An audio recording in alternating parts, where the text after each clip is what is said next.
This is a demonstration of the Clover cash register system at an Anderson's book fair. You'll get your system in these boxes, and we ask if you could return them in those as well. You'll get your cash drawer, your Clover unit, a scanner, and a power cord. So you'll want to plug everything in over here into the triangle. The cash drawer has the little money symbols. You have connectors here for the scanner. You can also connect a phone, you can connect a keyboard, you can connect a hotspot in here. If you have an Ethernet cord, you can connect it here if you want to go directly into the internet, and your power cord is here. If you need a hotspot, we have a few that you can ask us for, and we'll include it in your fare. They're limited, so we ask if you could check with your technical department just to see if they can connect to a secure Wi-Fi. So once you're ready to go, you just tap the screen and you put in the code that Cindy Bernicki will be sending you. It's a 4-digit code. It'll show your school here. And this will be the main screen when you first come on. And what we suggest you do is connect to the internet first. If you've got our hotspot, we will already have it pre-connected, and once it's powered up, they are both powered up, they should be connecting. If you click onto the Wi-Fi, you'll see what options there are, and go ahead and connect. Usually you'll enter a password and you're ready to go. Go ahead and close that up, and we're going to click on the register, and you're all set to go. The first thing you're going to want to do is put money into the cash box. And over here we have 3 dots. You click on that and it'll ask you to open the cash drawer. Once you do that, we suggest putting it on Other, entering your initials, and hit Continue. So put your money in and you're all set. So now we can go ahead and start scanning books. So once you scan the book, you'll see that it'll come up on your screen.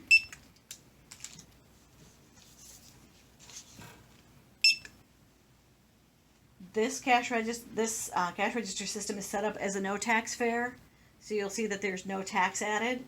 If you're running a tax fare, it'll be taxed to your city tax rate. So if you want to go ahead and hit pay, there's 3 options. You could do charge, cash, and other. Other being if you want to use a check, if you have teachers doing a purchase order, if you have a student charge account, you can do it as a student charge. If you're offering a coupon or something to your students, you can go ahead and click on the coupon. If you are keeping the books after your book fair, you can use the books for profit option if you're keeping those as your profit. And we also have a restock option. If you are running low on items, if you go ahead and scan them, hit the book for restock, email Cindy or text Pete that you have a restock. If you could let them know which Clover, this would be Clover Mini 11, and we'll go ahead and get that restock set to you. We do send a one-time restock for each fair if needed. All right, let's show you how to run a charge. Click on the charge. This you can use Apple Pay, Google Pay. You can put a phone up to it. You can put your smartwatch up to it. You can do the tap to it. And it's all ready to go. When you're done, you'll get a receipt and click done. And you're ready for the next order. Show you how to do cash. So you hit pay. And again, just hit let's say they give you $10.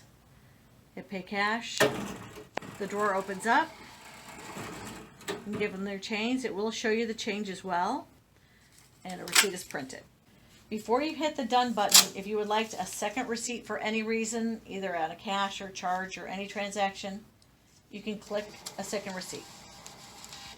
We don't require it. It's just if you need it for your records. And then click done. And if you had a student coupon, on that it'll be more of a split transaction, which is also available here if somebody wants to pay with cash and a charge. But when you're up here, let's say the students are given, okay, so if you have like a $5 coupon that you're offering to each student, you'll want to click on the split transaction, do custom, and it's going to be $5, and it's going to be paid with a coupon. It'll tell you you have a 48-cent balance. So again, next payment, and let's say they're going to give you, it's the full amount, pay in cash, and you're all set. And again, it'll show you each transaction on the receipt.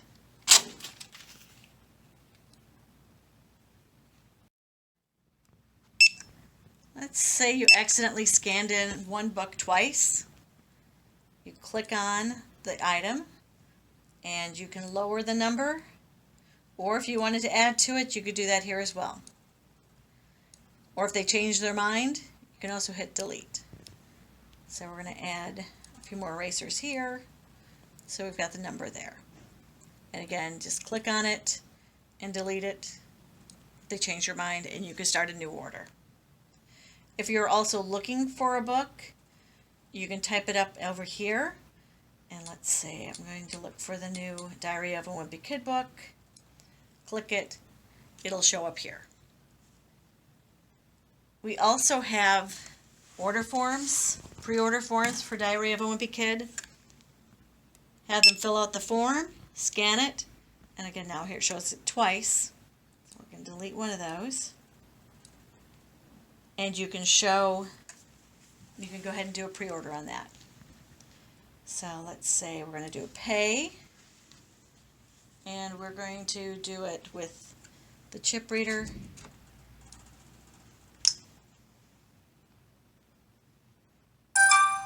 Ask you to remove it. Sometimes it'll ask you to sign with your finger, sometimes it doesn't. So it just depends on the dollar amount. And done. This sometimes will show the inventory, other times you can click on the all items and you're good to go. Now, if you have a teacher and you're running a tax fair, you can see these three buttons up here, these three dots. You click on that. You can remove taxes if it's for a teacher and you're charging tax. You can remove the taxes for a teacher. If you have an order discount and you want to offer a 10% discount, you can do that there as well with those three numbers, those three little dots. And you can also remove the discount from there.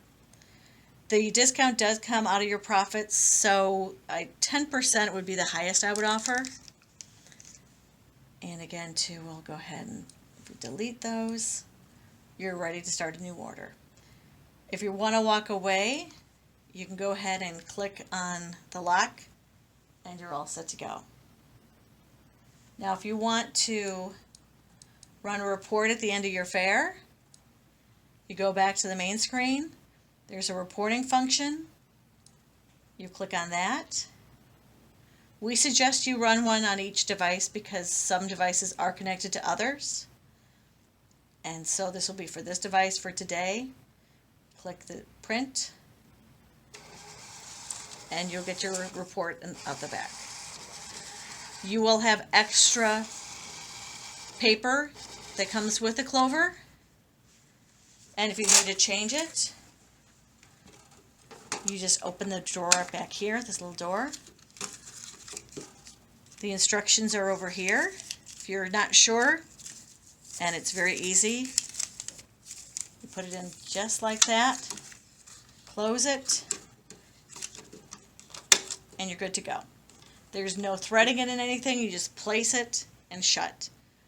Also, if it doesn't print for any reason, you have it upside down. Sometimes people will think it's out of ink. There's no ink on with thermal paper, so just make sure it's in right, and if it's wrong, just try flipping it, and you should be all good. Also, if you have any refunds, or if somebody has a return, the system is not set up to let each book fair do a refund, because some of the Clovers are connected, and we are afraid we don't want to give anyone an opportunity to accidentally delete a sale from another book fair. So just call us at 630-820-0044 if it's during the day, and we'll go ahead and refund it. We'll put it back to the credit card if it was on the charge. If it's done by cash, you can take the cash out of the drawer and just make a note that it was a return and what the item was. And again, too, even if it was a charge, if you can't get a hold of us, go ahead and give them the cash. Just make a note that it was a charge that was refunded. If it's after hours, you'll be given Pete's information in Cindy's email with your code, and you can call him if it's an evening event. Ask if you could text first so we know it's not a scam person coming through on that line. When it comes up with a different number, we want to make sure that you get attention right away. So we make sure that you let us know. This concludes our demonstration, and we're happy to answer any questions if you have them. Just feel free to call us anytime.